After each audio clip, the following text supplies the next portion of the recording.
You wouldn't believe how much Superman, as we actually understand him, came out of the 1940s old-time radio show.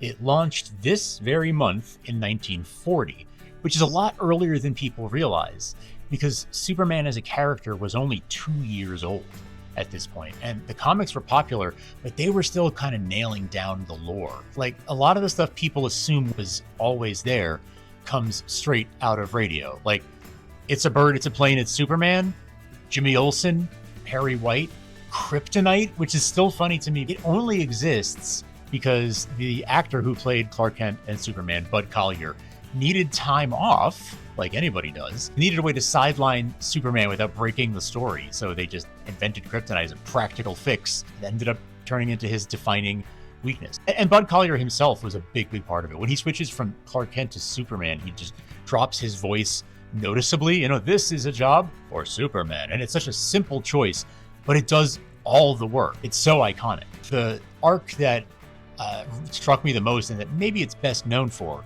is in 1946, they ran a story called The Clan of the Fiery Cross, which is the KKK with a thin layer of paint.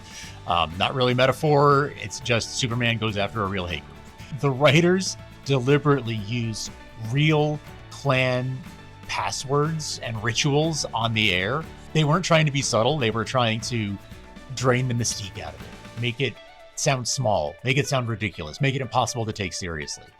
And it worked. Kids heard it, families heard it. Their recruitment dropped afterwards. That's actually documented. And honestly, things like the 1940s radio show, like, I think that's what James Gunn's Superman got right. He clearly understands what the character is actually good at. It's not always scale, it's not always skeptical, it's not turning him into this distant symbol that you should admire from a distance.